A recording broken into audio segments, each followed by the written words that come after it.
Dans la première partie de cette session, on a vu la technique pour traduire le contenu de votre formation en des slides magnifiques.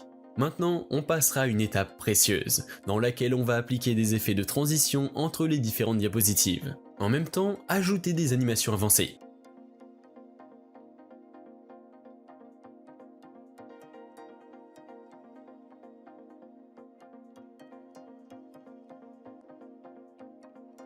Dans l'onglet Transition, vous trouverez une panoplie d'effets spéciaux pour la transition entre la diapositive précédente et la diapositive actuelle.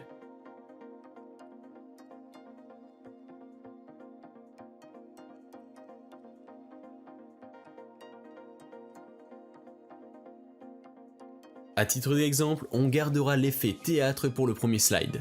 Pour le deuxième slide, on met parcourir l'intérieur. Pour paramétrer davantage la transition, on clique sur Options de l'effet. Quatrième slide, on choisit l'effet rideau.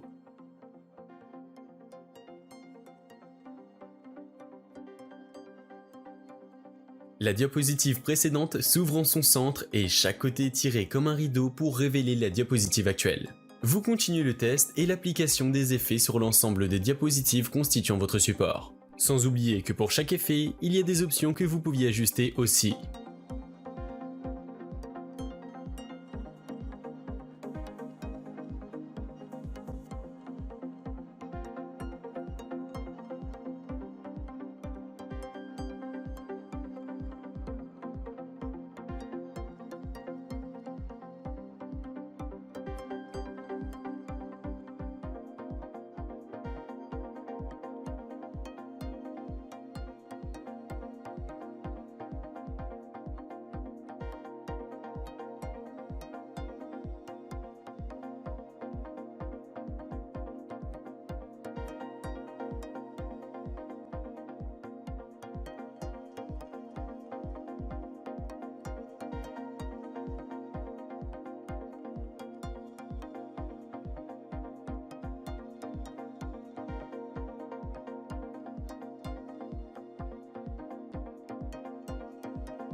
Une fois terminé avec les transitions, on passe à l'animation des textes, des images et des objets à l'intérieur de chaque slide.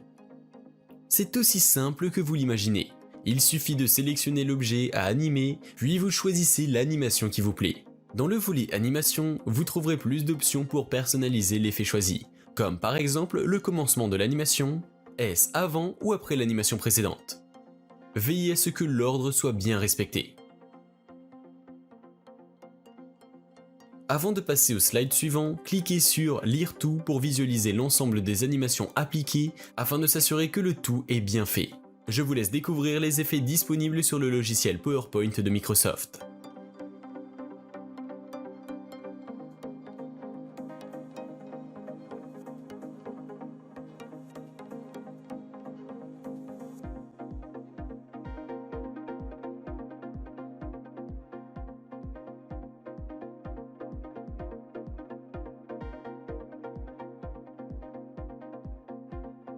Conseil important, restez simple et ne pas appliquer beaucoup d'effets pour ne pas impacter la qualité du support. On clique ici sur Diaporama afin d'afficher le travail final. Il est donc facile de remarquer l'amélioration de la qualité du support PowerPoint.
Dernière étape, enregistrement du fichier.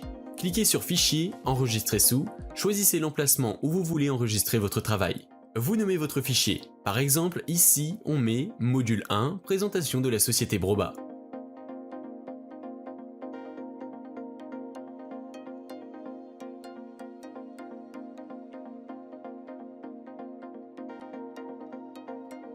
Puis vous cliquez sur Enregistrer.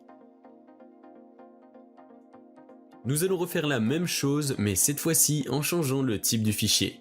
On choisira le format PDF, puis on clique sur Enregistrer.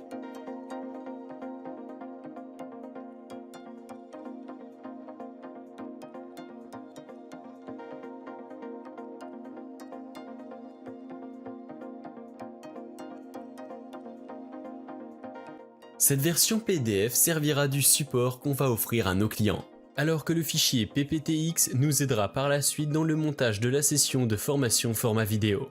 On verra après comment on va procéder. Vous voyez, un super joli support bien épuré et bien fait. Pour notre cabinet, on part du principe que la qualité du travail est une forme de respect envers nos clients. Et même pour vous, forcez-vous à offrir au vôtre le meilleur de ce que vous avez.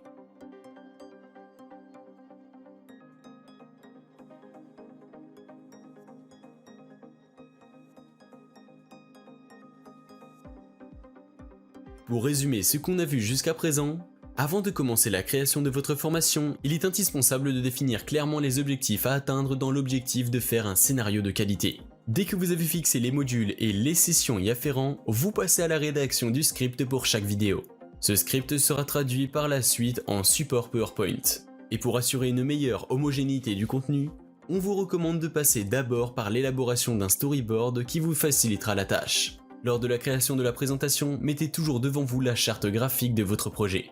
Vous devrez impérativement se conformer à ces règles. Juste après, il viendra l'étape de décoration du gâteau avec des cerises. Vous appliquez des effets de transition et vous ajoutez des animations avancées adéquates au contenu.